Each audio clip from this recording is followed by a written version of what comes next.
Akasema ile 12, itoeni miili yenu ili iwe nini? Ya dhabihu iliyo hai, takatifu, ya kumpendeza Mungu, ndiyo ibada yenu yenye maana. Amen. Na tunaona kupitia miili yetu ambayo ndilo hekalu la Roho Mtakatifu, Mungu huwa anasema nasi kwa namna kadhaa. Ya kwanza ambayo tuliangalia ni kupitia lugha ya miili yetu ambayo tunaifahamu. Nikasema Mungu huwa anasema na watu kulingana na tamaduni zao, kulingana na mazingira yao, kwa namna ambayo ni rahisi wao kumwelewa. Huwa hapendi kusema na watu na wasimuelewe. Na ndio maana akikutokea wewe Mswahili, hataongea na wewe kwa Kisomali, ataongea na wewe kwa Kiswahili. Akienda kwenye mazingira ambayo hawajui Kiswahili, kama ni Usukumani, atasema nao kwa Kisukuma. Mungu huzungumza na watu kwa namna ile ambayo ni rahisi kumwelewa.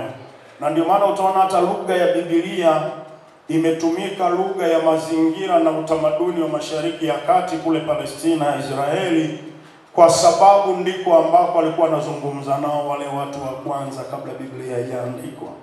Na ndio maana utaona mifano anayotoa ni haradali, mizabibu, mtini, ngano, mazao yale ambayo wako familia nayo, mazingira yale ambayo wao watamuelewa kwa urahisi.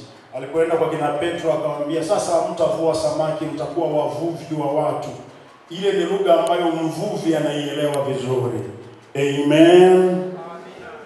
Na katika miili yetu kuna mambo ambayo yalikuwa ya kawaida sana hata duniani kama ya tamaduni, lakini hata baada ya kuingia kanisani na kuokoka, Mungu anaweza kuwasiliana na wewe kupitia njia hizo, kwa sababu ndizo ambazo ni rahisi kwako wewe kuweza kumuelewa.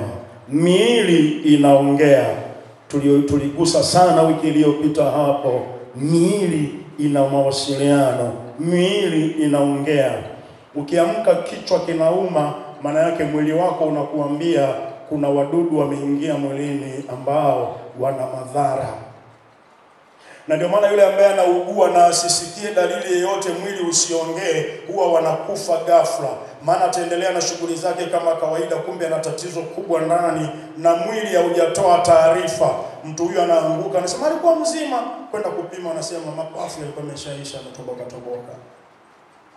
Miili inaongea. Mtu mmoja aseme amen. Kasema kuna namna ambazo Mungu anasema nasi kupitia miili yetu.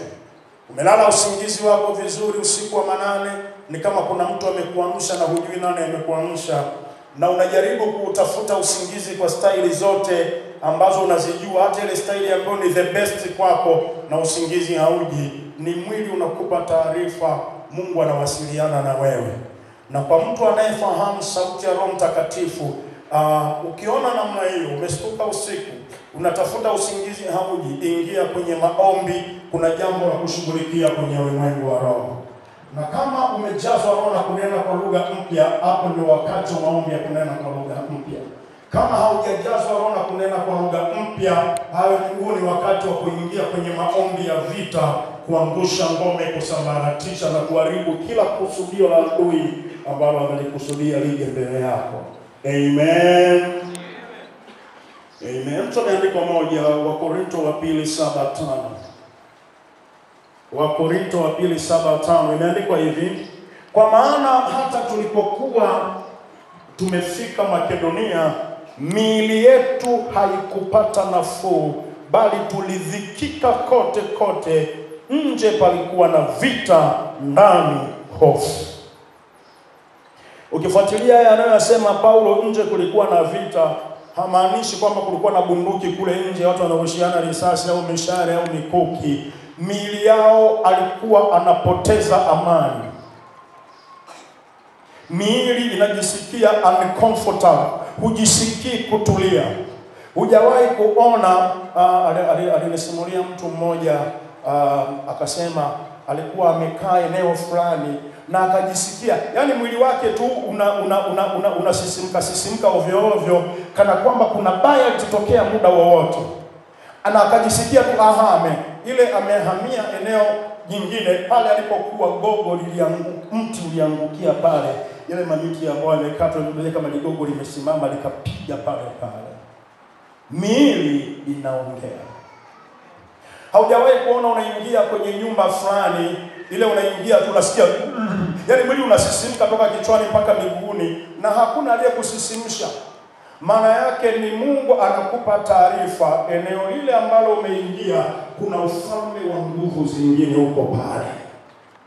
Sasa kwa wewe ambao umeokoka, moyoni mwako wala una haja ya kwanza mahali hapa pana nguvu, moyoni tuvunja, kwa sababu kile unachokisema moyoni, ufalme wa giza unasikia na Mungu wa mbinguni pia anasikia.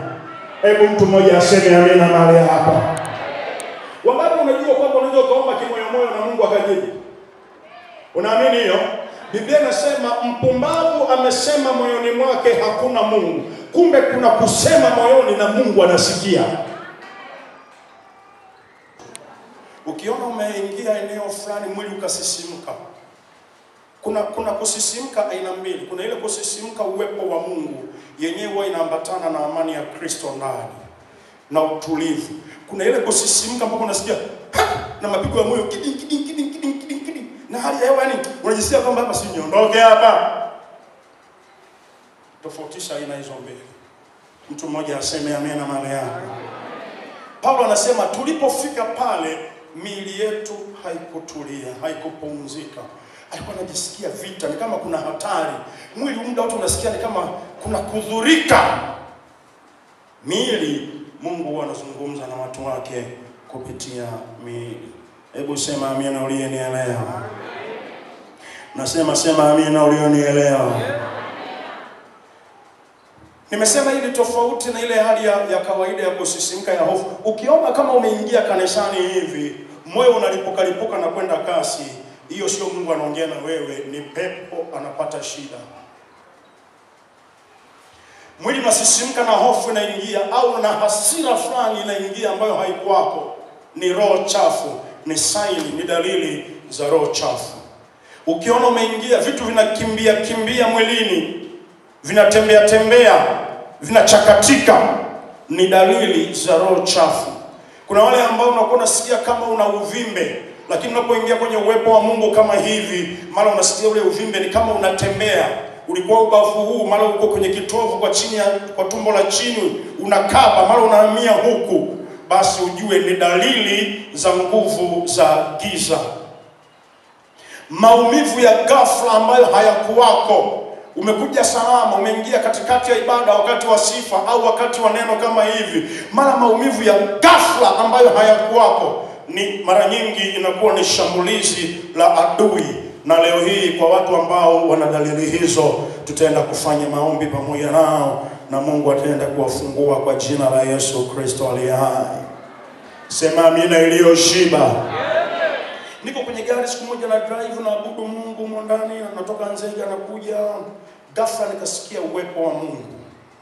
Miguu yangu nikasikia moto kabisa unawaka wa Mungu.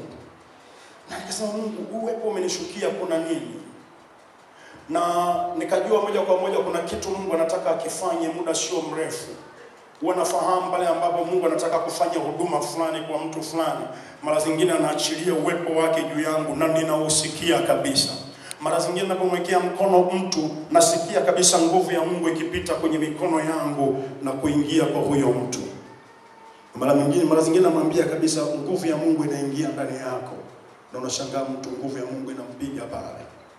Niliposikia ule uwepo nikajua Mungu anataka kufanya kitu. Nimefika nyumbani, simu inaingia, kuna mtu mgonjwa. Afisa fulani, siwezi nikasema ni nani na ni wapi, kwa nafasi yake, hali mbaya. Nikaenda kuomba naye nyumbani, yuko peke yake, watu wote wameondoa. Anaombewa kwa mujibu wa itifaki. Tunafahamu watu wakubwa huwezi ukaombea wewe mbele ya watu wote kwa nafasi yao katika jamii inakataa sana. Wanaombewa faragha. Piga magoti, inua mikono juu, nilipobandika mkono juu yake. Tena wala sio wa dini ya Kikristo. Nguvu ya Mungu ilimshughulikia, kuna operation ilikuwa sio ya kawaida. Mungu alikuwa amenipa taarifa kwa mwili wangu kusikia uwepo wake juu yangu. Jifunze kuwa active kusikiliza sauti ya Mungu kupitia nafsi yako na kupitia roho yako, lakini pia hata kupitia mwili wako. Amen. Mungu aliniambia mambo haya anataka yawe ya kila mshirika. Yasibaki kwa watumishi ndo wanajua namna gani Mungu anasema. Mungu anataka kila mtoto wake ajue namna anavyosema naye, maana amesema kondoo wangu wanaisikia sauti yangu. Sio wachungaji, wale kondoo wanasikia sauti yake. Mungu ni baba yako, anataka uwasiliane naye, na wewe ndiye nabii wa kwanza wa maisha yako. Hebu sema amina nikusikie. Sema amina iliyoshiba. Sasa alichokifanya shetani, anajaribu kuiba kile ambacho Mungu anataka kukifanya, anakifanya cha kwake.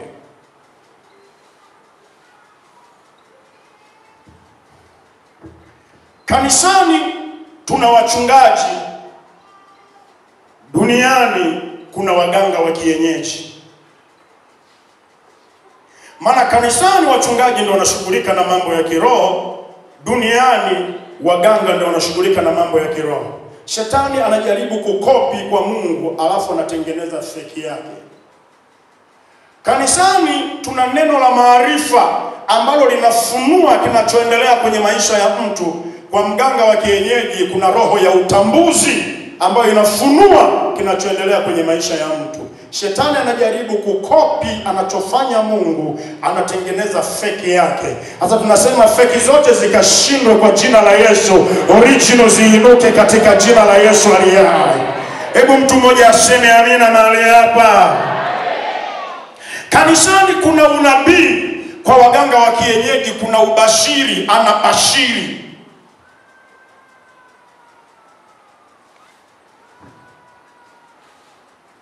Anajaribu kutengeneza feki zake. Kanisani watu wanaangushwa na nguvu za Mungu.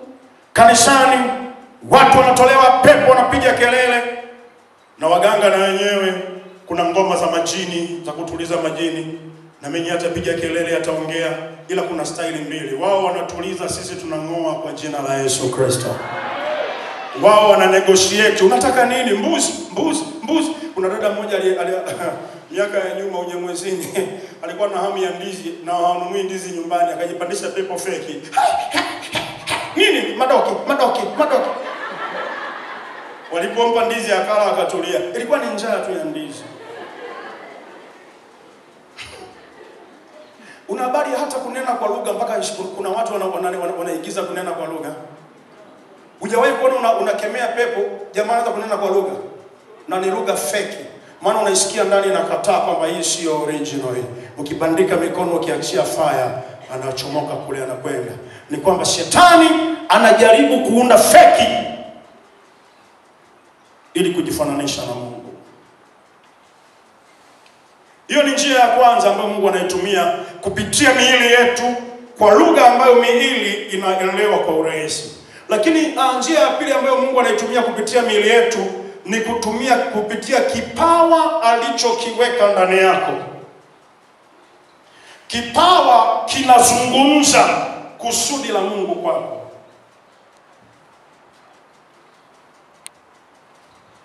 Wangapi unajua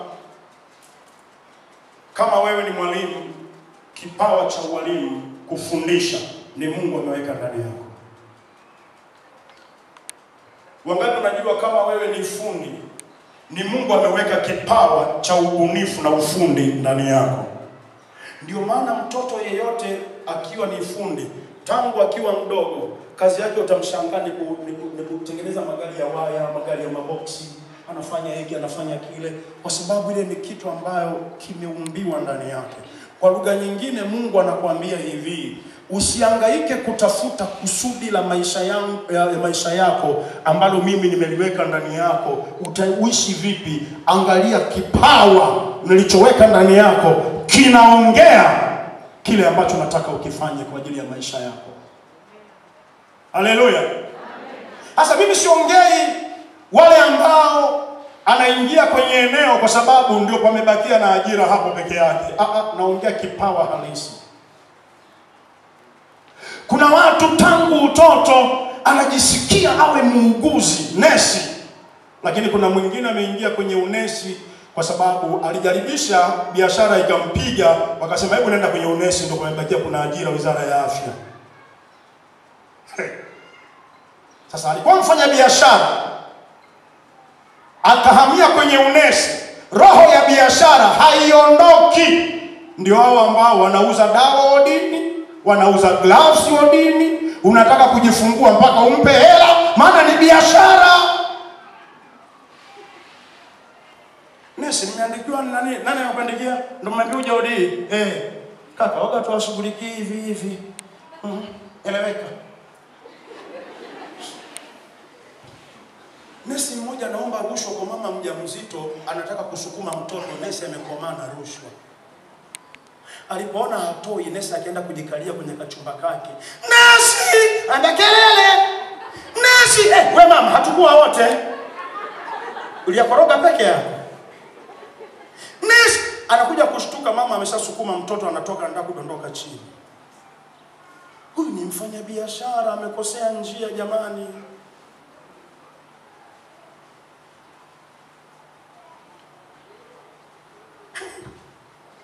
Umeshakutana na daktari hakimu? Yaani hujamaliza kuongea ameshakuandikia vipimo. Yaani wewe najisikia hapa. Yaani hujamaliza kuongea nenda kachukue vipimo. Daktari, una habari tiba ya kwanza ni kusikilizwa. Yaani mgonjwa akiona mawili, moja, daktari hajamsikiliza, anaugua zaidi kwa hiari yake mwenyewe. Vipawa vinaongea. Una kipawa gani? Mimi songelei wale ambao anaingia kwenye shughuli fulani kwa sababu ndiko kuliko bakia. Utaharibu. Kaa kwenye eneo Mungu amekupa, utafanikiwa. Mtu mmoja aseme amina mahali hapa. Mtu mmoja aseme amina mahali hapa. Ukiingia kwenye basi ambalo kondakta alitakiwa kuwa polisi. Abiria, oya, nisikilize wewe. Toa earphone hiyo naongea. Ni hivi. Ujisaidie kabisa. Hapa ngoma ya mwisho Manyoni. Yaani hata kama mmebanwaje. Konda, mama usitusumbue ungenunua ya kwako. Huyu ni polisi anatakiwa kukaa na mhalifu, sio abiria. Dada mmoja nakumbuka sasa hao akaenda mpaka pale kwa driver.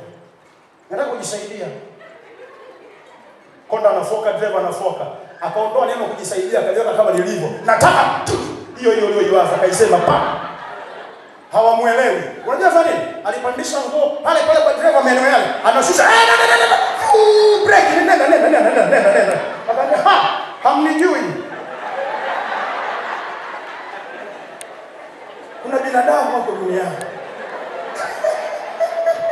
Mwambie jirani yako wewe ungefanyaje bwana?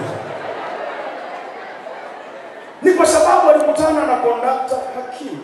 Ni kipawa gani Mungu ameweka ndani yako? Mungu ndio anasema na wewe kwamba eneo hilo ndilo ambalo amekusudia ukae nalo kwenye maisha yako. Kuna watu wanaangaika kanisani, hivi mimi na huduma gani? Mara zingine jiangalie kipawa chako ulicho nacho. Kama unaweza kufundisha watoto darasani, maana yake hata kanisani una uwezo wa kufundisha neno la Mungu, maana Mungu amekupa kipawa hicho. Mungu usema nasi kupitia vipawa vyetu pia. Hebu mtu mmoja aseme amina aliyenielewa. Nasema mtu mmoja aseme amina aliyenielewa. Kuna watu ni waongeaji sana. Mungu amempa kipawa hicho, ni msemaji sana. Ukijijua wewe ni msemaji sana, hasa wale sanguini. Ukijijua wewe ni msemaji sana, hauhitaji sana kujua huduma yako kanisani, wewe ni mshuhudiaji na ni mwinjilisti.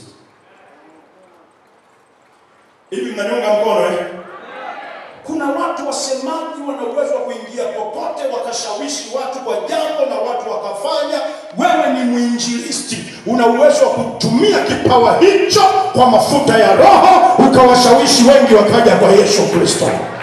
Mungu husema nasi kupitia vipawa. Sasa shetani anachokifanya, akijua wewe ni mwongeaji na kwa sababu ukitumikwa Mungu anakupa huduma ya umbea, utagonganishaje ndoa za watu? Utazushaje maneno mtaani? Asubuhi kinakwambia kinakukereketa mpaka uamki. Fulani uko wapi? Nina mchapo, shosti uko wapi dada? Jana jirani yangu amezabuliwa.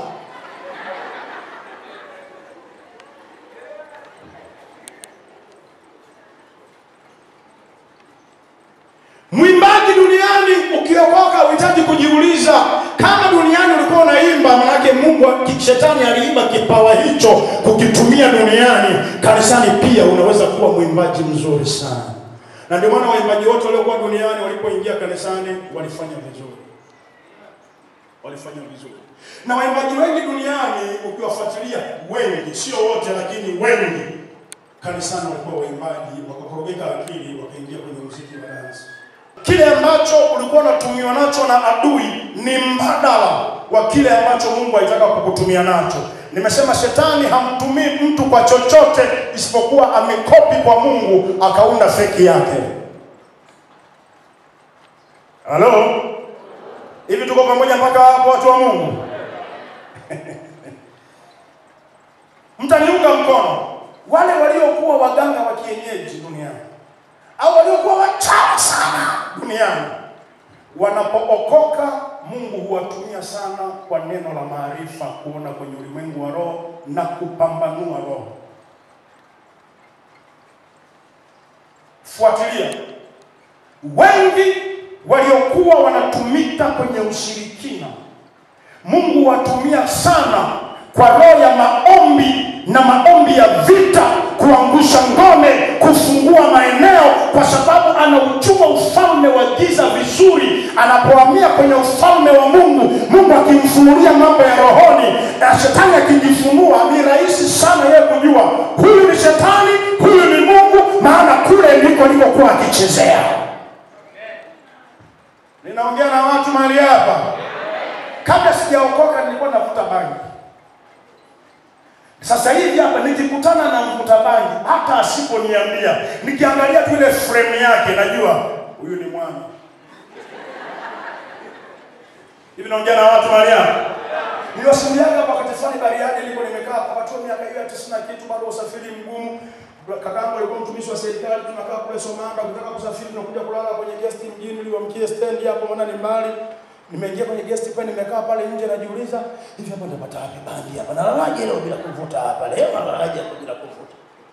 Sasa nimekaa pale nje na masikitiko, sijapata majani. Wakaingia jamaa watatu. Oya mambo fresh, mambo fresh. Wakaingia ndani. Mimi nilipoangalia wana tumoja tule kidogo. Wameingia ndani, kumbe kwa na bangi. Wakakoka. Baadaye mmoja akatoka nje. Kashakolea.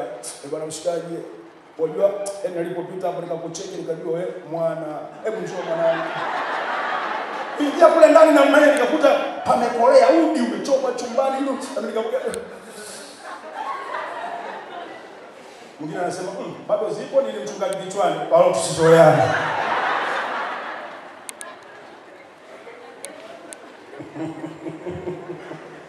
Bwana Yesu asifiwe.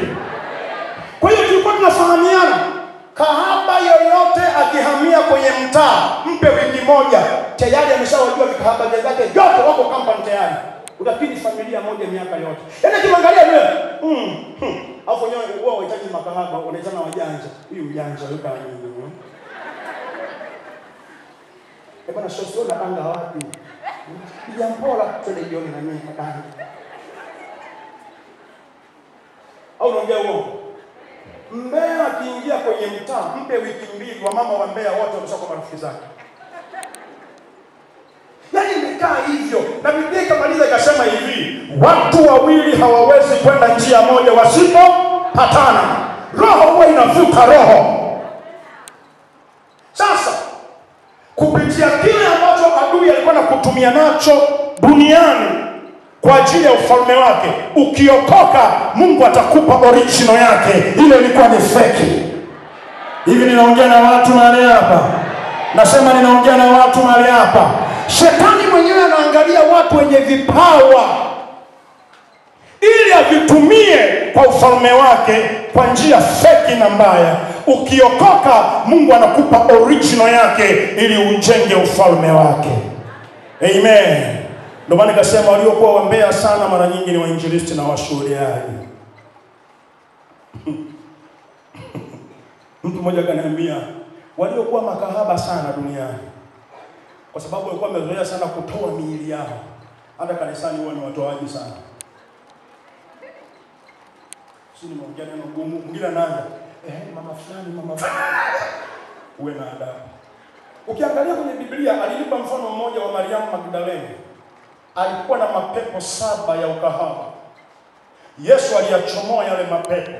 Mariamu alipobadilishwa kutoka matumizi mabaya, ndio aliungana na wale wadada watatu ambao Biblia inasema walimtumikia Yesu kwa mali zao. Kuna chembe ya ukweli. Wengi waliokuwa wanavurugwa sana na adui kwa tabia hiyo duniani, akiokoka huwa na hasira sana, maana shetani alimfanya kama takataka.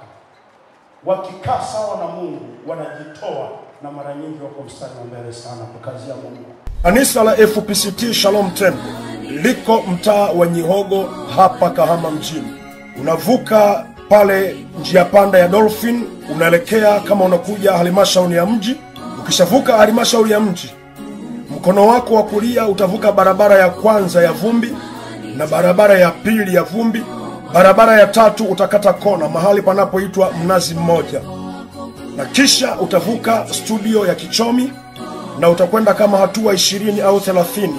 Utakata mkono wako wa kushoto kona ya kwanza tu, na ndipo utaliona kanisa kubwa mbele yako. Basi utakuwa umekwisha kufika FPCT Shalom Temple. Nitafurahi kuwa pamoja nawe, nitafurahi kututembelea, nitafurahi nikikuona tukiabudu pamoja. Mungu akubariki sana.